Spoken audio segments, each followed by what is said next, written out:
आने वाले समय में टाइम ट्रेवल जैसी नामुमकिन सी लगने वाली चीज भी संभव हो सकती है, लेकिन आपको जानकर हैरानी होगी कि आज से सैकड़ों और हजारों साल पहले कई ऐसी मॉडर्न टेक्नोलॉजी मौजूद थी जिनके बारे में आज के साइंटिस्ट भी पता नहीं लगा पाए। ये सभी चीजें बहुत ही आधुनिक तरीके से बनाई गई थी। आज के इस वीडियो में हम आपको प्राचीन काल की 10 ऐसी मिस्टीरियस टेक्नोलॉजी के बारे में बताएंगे जिन्हें देखकर आपको अपनी आंखों और कान पर यकीन नहीं होगा, लेकिन असल में ये टेक्नोलॉजी धरती पर मौजूद हुआ करती थी। 2300 years old कैनन। वॉर के समय में तोप यानी कैनन का इस्तेमाल काफी ज्यादा किया जाता था। कैनन में बारूद भरकर उसे दुश्मन की सेना के ऊपर फेंका जाता था, लेकिन कैनन का आविष्कार कब हुआ इसके बारे में अलग अलग बातें कही गई हैं। कैनन की सबसे पहले खोज 13वीं सेंचुरी में चीन के लोगों ने की थी। वहीं मल्टी बैरल मॉडर्न कैनन 1480 में लियोनार्डो दा विंसी के द्वारा तैयार की गई।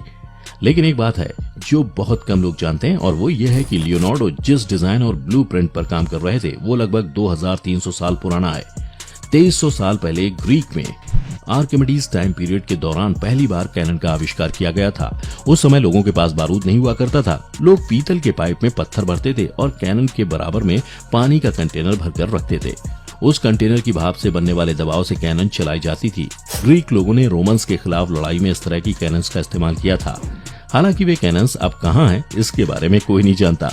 कुछ हिस्टोरियंस का मानना है कि रोमन्स से लड़ाई के बाद उन कैनन्स को नष्ट कर दिया गया था। पुष्पक विमान। वर्ल्ड हिस्ट्री में सबसे पहला हवाई जहाज राइट ब्रदर्स ने सन 1903 में बनाया था। 20वीं सेंचुरी से पहले अगर कोई इंसानों के उड़ने की बात भी कहता तो शायद किसी को विश्वास नहीं होता, लेकिन आज से हजारों साल पहले भी हवा में उड़ने वाले विमान मौजूद हुआ करते थे। हिंदू धर्म के अनेकों वेदों, शास्त्रों और महाभारत रामायण जैसी कथाओं में भी उड़ने वाले विमान का जिक्र मिलता है। रावण ने जब सीता माता का हरण किया था तो वो पुष्पक विमान में बैठाकर ही उन्हें लंका ले गया था। पुष्पक विमान को कंट्रोल करने के लिए किसी भी कंट्रोल पैनल की जरूरत नहीं थी। सिर्फ मन में उड़ने की बात सोचने से ही हवा में उड़ता था और हाई स्पीड से चलता था। As old automatic door. आज के समय में हर जगह ऑटोमेटिक डोर्स का इस्तेमाल हो रहा है। आप रोजाना ऑफिस में, मेट्रो में, होटल्स और रेस्टोरेंट जैसी कई जगह ऑटोमेटिक डोर्स देखते होंगे जो सेंसर्स की मदद से ऑपरेट होते हैं। आज के समय में इस्तेमाल होने वाले ऑटोमेटिक डोर्स का आविष्कार 1960 में किया गया था, लेकिन आपको जानकर हैरानी होगी आज से लगभग 2000 साल पहले पहली सेंचुरी में ही ऑटोमेटिक डोर्स का आविष्कार किया गया था। मशहूर मैथमेटिशियन हेरोन ऑफ अलेक्जेंड्रिया ने ग्रीक के एक मंदिर के लिए ऑटोमेटिक डोर का आविष्कार किया था। उस समय सेंसर तो नहीं थे, लेकिन लोगों के पास दिमाग था। अलेक्जेंड्रिया ने रस्सियों और पुलियों की मदद से ऑटोमेटिक डोर्स का आविष्कार किया था। उनका ऑपरेटिंग सिस्टम गर्म पानी के प्रेशर से चलता था। पीतल के बड़े बर्तनों में जब पानी गर्म किया जाता था वो रस्सियों पर दबाव बनाता और पुली की मदद से दरवाजा अपने आप खुलता था। ऐसे में सबसे पहले ऑटोमेटिक डोर्स के आविष्कार का पूरा क्रेडिट हेरोन ऑफ अलेक्जेंड्रिया को ही दिया जाना चाहिए। Zhang hang seismograph. सीस्मोग्राफ एक ऐसा इक्विपमेंट है जो बताता है कि भूकंप कितनी तेजी से आएगा और किस दिशा में आएगा। आज के समय में मॉडर्न टेक्निक की मदद से भूकंप के बारे में सैकड़ों किलोमीटर दूर से बताना कोई बड़ी बात नहीं है, लेकिन आज से हजारों वर्ष पहले रहने वाले लोगों के लिए ये एक बड़ी बात होगी। हैरानी की बात है कि दुनिया का सबसे पहला सीस्मोग्राफ 132 एडी में बनाया गया था। ज़ैंग हिंग नाम के चाइनीज साइंटिस्ट और एस्ट्रोनॉमर ने पहले सीस्मोग्राफ का आविष्कार किया था। उनके बनाए गए सीस्मोग्राफ एक वेजल टाइप हुआ करते थे जिसमें 8 ड्रैगन बने हुए थे और हर ड्रैगन के नीचे एक मेढक भी बना हुआ था। जिस दिशा में भूकंप आता था उस दिशा के ड्रैगन में से एक बॉल नीचे बने मेढक के मुंह में गिर जाती थी। ये टेक्निक 600 किलोमीटर दूर तक के भूकंप का पता लगा सकता था, लेकिन ये सीस्मोग्राफ किस प्रिंसिपल पर काम करता था इस बारे में कोई नहीं जानता। कुछ एक्सपर्ट का कहना है कि ये एक फ्री स्विंगिंग पेंडुलम के प्रिंसिपल पर काम करता था। आज भी चाइना के बीजिंग में बने एक हिस्ट्री म्यूजियम में ये सीस्मोग्राफ रखा हुआ है। Ethiopia Lalibela churches. आपने जमीन के ऊपर बनी हुई कई इमारतें देखी होंगी, लेकिन आज हम आपको जमीन के नीचे बनी खूबसूरती और कलाकारी का एक ऐसा नमूना दिखाएंगे जो आपने पहले कभी नहीं देखा होगा। अफ्रीका के देश इथोपिया वर्ल्ड का पहला ऑफिशियल क्रिश्चियन देश है। इथोपिया के लालिबेला शहर एक पवित्र जगह मानी जाती है जहां 11 चर्च बने हुए हैं, लेकिन ये सभी चर्च कोई मामूली चर्च नहीं है। इन्हें जमीन के नीचे पत्थरों को काट कर बनाया गया है। बताया जाता है कि चर्च 7वीं सेंचुरी से लेकर 13वीं सेंचुरी के बीच बने हुए हैं।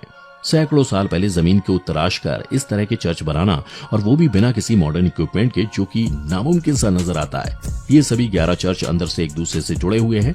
इन चर्च को बनाने के लिए पत्थरों को कितने अच्छे से काटा गया है वो आप तस्वीरों में देख सकते हैं। कुछ एक्सपर्ट्स का कहना है कि चर्च दूर से नजर न आए और दूसरे धर्म के लोग इन पर हमला न करें, इसीलिए इन्हें जमीन के नीचे बनाया गया है। इसके अलावा ये भी कहा जाता है कि ये सभी चर्च एक ही रात में बनाकर तैयार कर लिए गए थे और इन्हें बनाने के लिए स्वर्ग से एंजल्स आए थे। लेकिन सच क्या है, ये आज भी एक रहस्य बना हुआ है।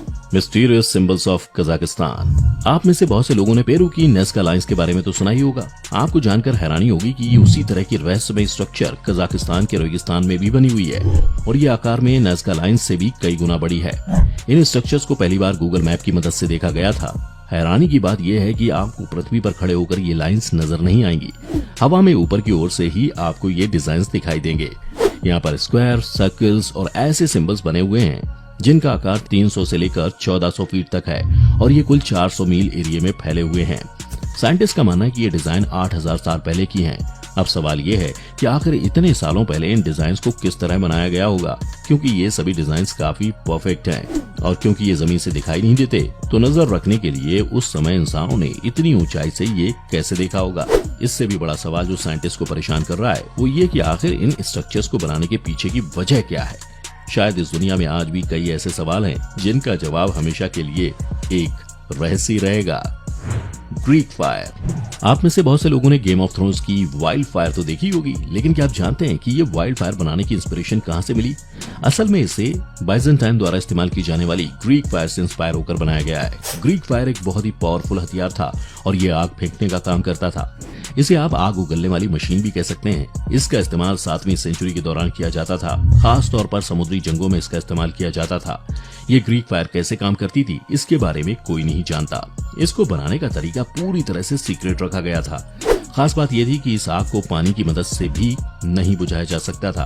अगर कोई दुश्मन इस पर कब्जा भी कर लेता तब भी वे इस ग्रीक फायर का इस्तेमाल नहीं कर पाते थे, क्योंकि ग्रीक फायर में कौन कौन से इंग्रेडिएंट्स डाले गए थे इसके बारे में कोई नहीं जानता। साइंटिस्ट का मानना है कि उसमें सल्फर, अमोनिया, नेप्थल, पाइन, लाइम जैसे कई तरह के इंग्रेडिएंट्स को मिक्स किया गया था। आज तक कई बार ग्रीक फायर बनाने की कोशिश की जा चुकी है, लेकिन किसी को इसमें कामयाबी नहीं मिल पाई है। लेपाक्षी टेम्पल। अब हम आपको भारत की एक ऐसी जगह के बारे में बताएंगे जो पूरी दुनिया के साइंटिस्ट को हैरान करती है। आंध्र प्रदेश के अनंतपुर जिले में लेपाक्षी नाम का एक मंदिर है। इस गांव में एक दो नहीं बल्कि कई रहस्य देखने को मिलते हैं। यहाँ पर एक इंसान के पैरों का बना हुआ मार्क है जो लगभग 3 फीट लंबा है। क्या पहले के जमाने में इंसान इतने लंबे हुआ करते थे? और अगर ऐसा है तो कहीं इस तरह के पैरों के निशान और क्यों नहीं है? इसके अलावा लेपाक्षी मंदिर में एक ऐसा पिलर है जो हवा में लटका हुआ है। हवा में लटके इस पिलर के नीचे से लोग रुमाल और कागज निकालते हैं और माना जाता है कि ऐसा करने से सभी की मनोकामना पूर्ण होती है। ये पिलर हवा में कैसे लटकाया गया होगा इस बारे में आज तक कोई भी एक्सपर्ट या साइंटिस्ट कुछ नहीं कह पाए। ये मंदिर 16वीं सेंचुरी में बनाया गया था। इस पिलर की जांच करने के लिए अंग्रेजों ने इसे निकालने की कोशिश भी की, लेकिन वे इसमें सफल नहीं हो पाए। इसके अलावा मंदिर परिसर में एक विशाल नंदी जी की मूर्ति और नागलिंग भी बना हुआ है और दोनों ही सिर्फ एक ही पत्थर को काटकर बनाए गए हैं। डेमास्कस स्टील। ये नाम शायद आपने पहली बार सुना होगा। ये एक स्पेशल टाइप की स्टील होती है जिसे तलवार बनाने के लिए इस्तेमाल किया जाता था। इस स्टील का नाम सीरिया के एक शहर के नाम पर रखा गया है। इसका इस्तेमाल 8वीं सेंचुरी से 10वीं सेंचुरी के दौरान इस्लामिक मिलिट्री ने सबसे पहली बार किया था। इस स्टील को बनाने में स्टील के साथ कार्बन, वुड और कुछ अन्य कंपोनेंट्स मिलाए गए थे, लेकिन उनका सही प्रोपोर्शन क्या था ये कोई नहीं जानता। डेमास्कस स्टील काफी ज्यादा मजबूत और लचीला हुआ करता था और इससे बनने वाली तलवार इतनी धारदार थी कि उससे एक ही झटके में पत्थर भी काटा जा सकता था।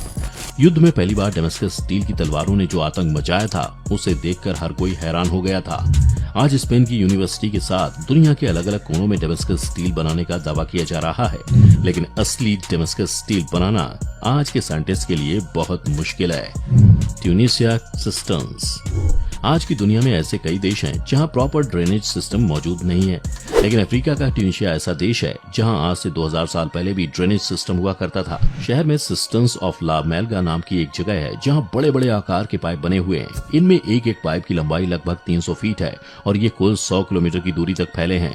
ये पाइप शहर के सारे कूड़े को बाहर निकालने के लिए बनाए गए थे, लेकिन हैरानी की बात यह है कि इतने सालों पहले आखिर उनके दिमाग में ऐसा स्ट्रक्चर बनाने का आइडिया आया कहां से होगा और कैसे उन लोगों ने इतने बड़े आकार के पाइप्स बनाए होंगे।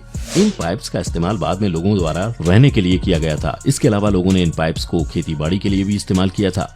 2000 साल पुराने होने के कारण ये पाइप पूरी तरह से जर्जर हो चुके हैं, लेकिन इन पाइप्स की ऐतिहासिक इंपॉर्टेंस को देखते हुए अब ट्यूनीशिया की सरकार इनका प्रोटेक्शन कर रही है। वहीं दुनिया भर के वैज्ञानिक अलग अलग तरह से इन पाइप्स के ऊपर रिसर्च करने में भी लगे हुए हैं।